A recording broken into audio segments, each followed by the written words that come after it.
Chapitre 12 au château d'Horbury. Debout près du buffet, Lord Horbury se servit distraitement de rognons. Stephen Horbury avait 38 ans. Avec son crâne étroit et son menton allongé, il paraissait ce qu'il était en réalité, un amateur de la vie au grand air, sans rien de transcendant au point de vue intellectuel. Ajoutez à cela un cœur généreux, une pointe de vanité, une loyauté à toute épreuve et une opiniâtreté inébranlable. Il s'attabla devant son assiette garnie et commença à manger.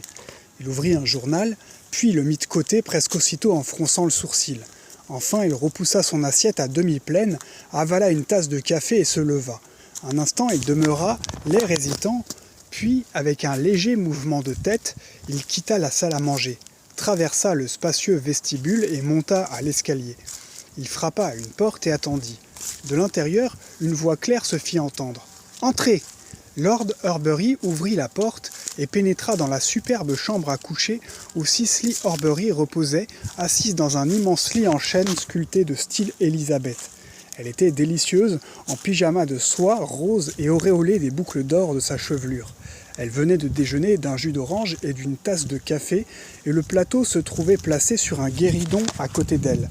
Tandis qu'elle ouvrait ses lettres, sa femme de chambre allait et venait dans la pièce. Tout homme eût été excusable de sentir son cœur battre un peu plus vite, en présence de tant de grâce, mais Lord Horbury n'éprouvait nulle émotion devant le tableau ravissant que présentait son épouse à cette heure matinale.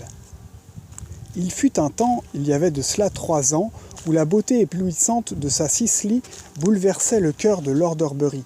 Il avait été passionnément amoureux d'elle. À présent, tout était fini. Il avait été fou. Maintenant, il recouvrait sa raison.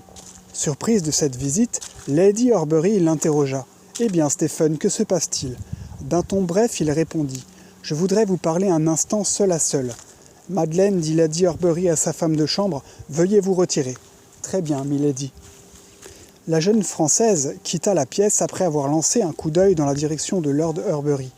Quand elle eut refermé la porte, Lord Horbury prit la parole. « Je désirerais savoir pourquoi vous revenez ici, Cicely. » Lady Horbury haussa les épaules. « Pourquoi n'y reviendrais-je pas ? Pourquoi ? Il y a, ce me semble, d'excellentes raisons pour cela. »« Ah, des raisons. Parfaitement, il a été convenu entre nous, vous le savez bien, que vu l'état de nos relations, mieux valait ne plus vivre sous le même toit. Je vous abandonne la maison de Londres avec une très généreuse pension. Jusqu'à un certain point, je vous laissais libre de vivre à votre fantaisie. Pourquoi ce retour soudain ?»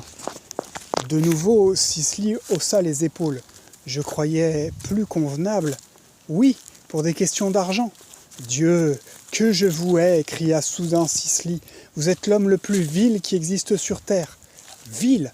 Vous osez me traiter ainsi alors que, pour satisfaire à vos caprices, j'ai dû hypothéquer Horbury. »« Horbury, Horbury, vous ne pensez qu'à Horbury. Les chevaux, la chasse, les moissons et les vieux fermiers raseurs. Quelle existence pour une femme !» Certaines femmes s'en accommoderaient très bien. Oui, des femmes comme Venetia Kerr, qui elle-même ressemble à un cheval. Vous auriez dû choisir une compagne comme celle-là. Lord Horbury se dirigea vers la fenêtre. « Il est bien temps de me le conseiller. N'est-ce pas vous que j'ai épousé ?»« Et vous êtes liés pour la vie, dit Cicely, éclatant d'un rire malicieux et triomphant. Vous voudriez vous débarrasser de moi, mais vous voyez bien que c'est impossible. Pourquoi me rabâcher encore ces sornettes ? Avec votre religion et vos idées rétrogrades, mes amis rient comme des fous lorsque je leur répète vos propos ridicules. Grand bien leur fasse. Revenons à ma question première. Pour quelle raison revenez-vous ici ? » Mais sa femme s'obstinait à faire dévier la conversation. « Vous avez annoncé dans les journaux que vous ne répondiez pas de mes dettes. Vous trouvez cette attitude digne d'un homme bien élevé ? J'ai dû prendre cette décision malgré moi, je vous ai déjà averti. 2 fois j'ai réglé vos factures, mais il y a une limite. Votre passion effrénée du jeu. À quoi bon discuter ? Mais je voudrais savoir ce qui vous amène à Horbury. Ce château vous déplaît, vous vous y ennuyez à mourir. Pourquoi y êtes-vous revenu ? » Cicely Horbury répondit avec une petite moue. « J'estime que cela vaut mieux ainsi, pour l'instant. »« Pour l'instant ?» Il répéta ces mots pensivement, puis il interrogea sa femme d'une voix incisive. « Cicely, avez-vous emprunté de l'argent à cette vieille usurière ?»« Qui ça ? Je ne sais même pas de qui vous parlez. »« Vous le savez parfaitement. Je fais allusion à cette vieille femme qui a été assassinée dans le Prométhée. Lui avez-vous emprunté de l'argent ? Bien sûr que non, quelle idée. Ne dites pas de sottises, Cicely. Si cette femme vous a prêté de l'argent, mieux vaut me l'avouer. Sachez que cette affaire n'est pas close. Le jugement du tribunal d'enquête concluait à un meurtre avec préméditation commis par un ou plusieurs inconnus. Cette prêteuse laisse sûrement des traces de ces opérations. Si jamais l'on découvre quelques relations entre vous et elle, nous devons prendre l'avis de Foulkes et préparer notre réponse. Foulkes, Wilbraham et Foulkes étaient les avoués de la famille Horbury depuis des générations. N'ai-je pas affirmé devant le tribunal que je ne connaissais pas cette femme, dit Cicely ? Cela ne prouve pas grand-chose, observa sèchement son mari. Si vous avez eu affaire avec cette Gisèle, soyez certain que la police s'en apercevra. Cicely se redressa, frémissante de colère. Vous me soupçonnez peut-être de l'avoir tuée, de m'être levé dans l'avion pour lui envoyer des dards empoisonnés au moyen d'un chalumeau. Quelle démence! Évidemment, tout cela paraît absurde, acquiesça Stephen. Je souhaiterais néanmoins que vous me rendiez exactement compte de votre situation. Ma situation? Vous ne croyez pas un mot de ce que je dis, c'est scandaleux. Pourquoi vous souciez à ce point de moi subitement? Que vous importe mon sort? Vous me haïssez et seriez ravi d'apprendre ma mort demain. Pourquoi vouloir prétendre le contraire? Vous exagérez, si vieux jeu que je puisse vous paraître. Je tiens en tout cas à l'honneur de mon nom, sentiment que vous méprisez sans doute, mais que vous ne changerez pas. Là-dessus, il fit demi-tour et quitta la chambre. Le sang battait à ses tempes et les pensées se succédaient dans son esprit avec une rapidité foudroyante. La détester? La haïr? Oui, c'est peut-être vrai. Me réjouirais-je de sa mort? Eh bien oui, je me sentirais libre comme un homme à qui l'on ouvre les portes de sa prison. Quelle vaste blague que l'existence! Lorsque je vis Cicely pour la première fois dans la revue Alésie, qu'elle était ravissante, si blonde et si jolie. Espèce d'idiot que j'étais. J'en perdais la tête. Alors que je la croyais douce et adorable, jamais elle ne cessa d'être ce qu'elle est à présent, une tête sans cervelle, une femme vulgaire, perverse et méprisable. Aujourd'hui, je ne lui trouve même plus de beauté. Il siffla et un épagneul accourut vers lui, le regardant de ses bons yeux fidèles. Il lui caressa ses longues oreilles. « Ma bonne vieille Betsy, murmura-t-il. » Il pensait en lui-même. « Et dire qu'on traite parfois une femme de chienne. Une chienne comme toi, Betsy, vaut presque toutes les femmes de ma connaissance. » Enfonçant un vieux chapeau de pêcheur sur sa tête, il s'éloigna de la maison, accompagné de sa chienne. Cette flânerie sans but à travers sa propriété calma peu à peu sa nervosité. Il passa la main sur le cou de sa chienne favorite, dit un mot au valet d'écurie, puis se rendit à la ferme du château et échangea quelques propos avec la femme de son métayer. Il suivait un sentier étroit avec Betsy sur ses talons, lorsqu'il rencontra Vénétia Kerr sur sa jument Bai. « Tiens, bonjour Vénétia. Bonjour Stephen. D'où venez-vous? Vous avez fait trotter votre bête? Oui, elle devient belle, n'est-ce pas? Superbe. Avez-vous vu ce jeune cheval de 2 ans que j'ai acheté à la vente de Chattisley ?»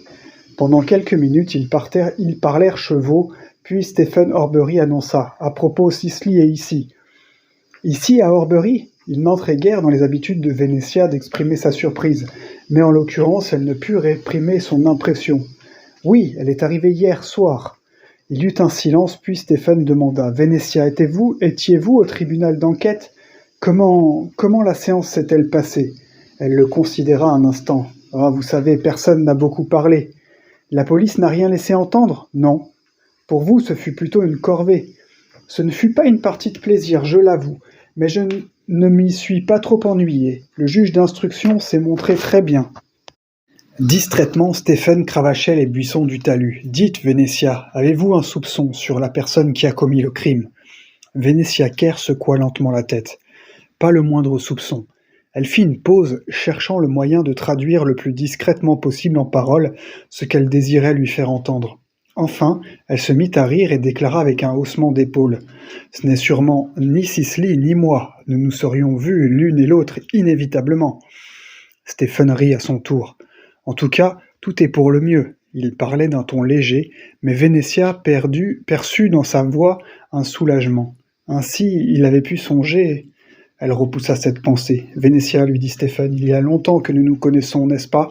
Mais oui, vous souvenez-vous de ces stupides leçons de danse où nous allions ensemble dans notre enfance? Si je m'en souviens.